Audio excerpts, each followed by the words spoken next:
Tired of me reviewing expensive exclusive suiting? Today we take a look at the stylish but ordinary clothing of the homicide detective in a low-budget TV show from the BBC called Lynley. Here you will see suits that are extremely flexible and everyone can afford. And you can watch this show over on BBC iPlayer, BritBox or Amazon Prime. The suits in this TV show, though very nice, I know from working on sets that it's a low-budget TV show and they're not particularly expensive. It's an excellent range of very affordable suiting that can be worn anywhere.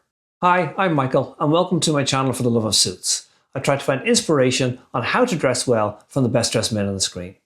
I drop a new video every Wednesday and shorts during the week. So Detective Lynley, played by Leo Sutter, is a troubled detective who has returned to his old town. And although he's quite a well-dressed homicide detective, it should be noted these suits are quite ordinary, inexpensive and very flexible. We'll take a look at the limited amount of suits that he wears throughout the entire 4 episodes and you will see how easy it is to style a limited capsule wardrobe.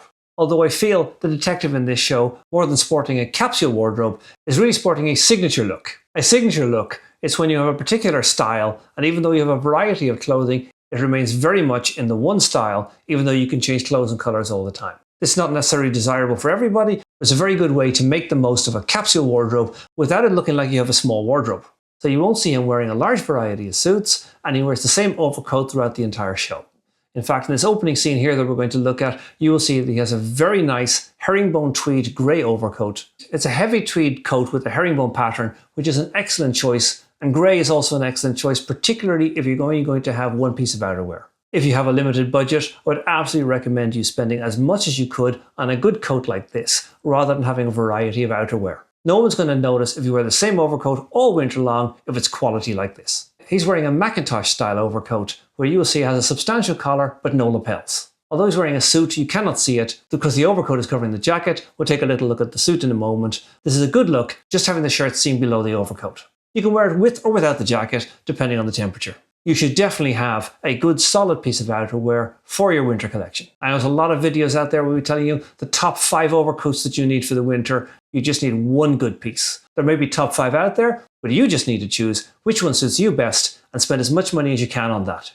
And you will see part of Detective Lynley's signature look is wearing a plain blue or pink shirt along with a grey or dark grey or black suit and an overcoat. There's not much variety in the clothing that he wears. At the same time, he comes across as being impressive, and I don't think anybody's going to notice the limited palette of his wardrobe. So in this scene, we see he has a pink shirt on.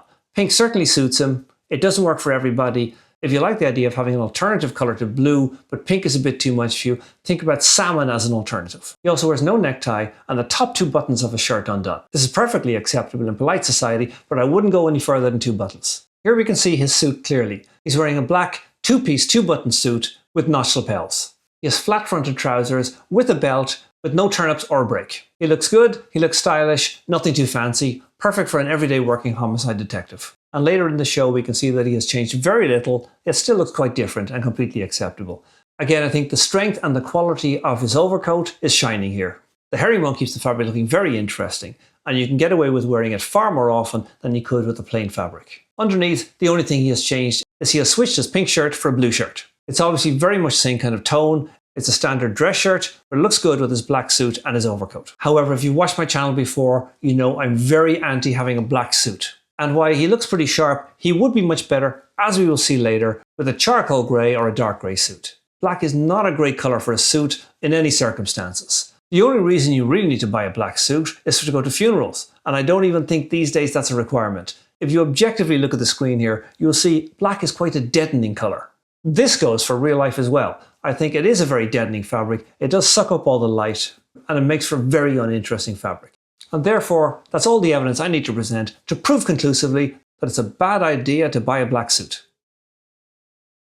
Okay, just kidding, not conclusively. That's just my opinion on black suits. So if you're enjoying this video so far, please hit that like button and the notifications bell. Please subscribe, and if you're feeling very generous, then why not become a member too? I have developed such a keen eye, and even though this next character, the lawyer, is only in the show for a few seconds, I can tell you every detail you need to know about his suit, right down to the tailor. The suit he's wearing is a blue bird's eye fabric from Holland & Sherry called Intercity. It's a medium weight 12-ounce fabric. It's a notched lapel 3-roll 2 suit with jetted pockets. He's wearing a white cotton shirt and a blue necktie with a flower pattern. So let's take a look at these few seconds on screen. And his tailor is an excellent tailor in Shanghai called RJ Clothing, which oddly enough is an Irish tailor, not a Chinese tailor, and have very reasonable prices for the high quality suits they make. Excellent performance. That scene took about 5 hours of filming. I find it quite interesting to see these scenes in other TV shows where I see the lawyers, like me, also saying nothing. That's because you're paid as a featured extra rather than an actor with a small part. Now we'll take a look at the captain's suit.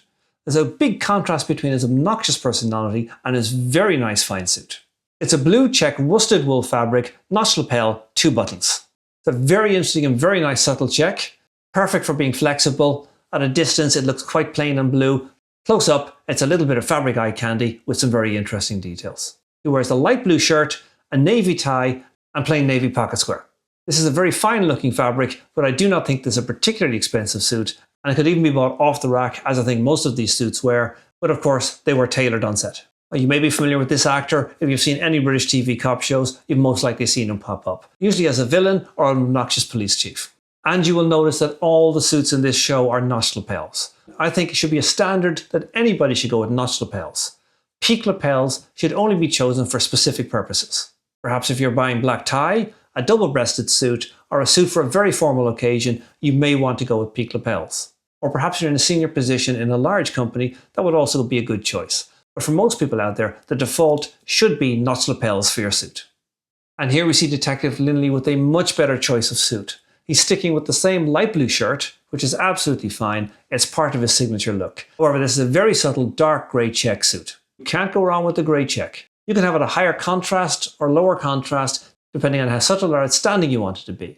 If you're working in an office, this kind of subtle check and subtle colour allows its style and significance to slip under the radar. Again, the suit cut is nothing special. It's a very standard 2-piece, 2-button notched lapel suit, but it's a very nice fit and the fabric is excellent. And Detective Lynley has switched back to his pink shirt. He appears to only have 2 shirts. That's not a great idea. If you're going to wear down any piece of item very quickly, it's probably going to be your shirt. You would probably want to have 4 or 5 shirts on hand, definitely at least 1 white shirt in your wardrobe. But the fact that he stays away from white and gravitates between the blue and the pink is part of his signature look. But once again we have the absolutely horrific captain featuring a very nice fine suit. The suit itself, nothing special, but the fit is very good. Even for a man with his build, he looks very fine in this suit. It's a 2-piece, 2-button notched lapel suit. Very standard, but a very good fit. He's matching that with a light blue grid check shirt, a tie with a beautiful flowered pattern on it, and this time virtually no pocket square. I think he had a pocket square, but it got shoved down inside his top pocket. If you're finding that your pocket square is sinking, because sometimes the depth of the pocket can be different depending on the tailoring. If this is a problem for you, all you have to do is find a regular piece of tissue paper and stuff it in the bottom of the pocket to keep your pocket square in place. So both of these characters illustrate beautifully the advantage of a signature look or a capsule wardrobe. You don't have to have a huge suit collection of many different styles. You can land on one style and get 2 or 3 different fabrics, a few shirts, and you can build a signature look immediately for a very low budget.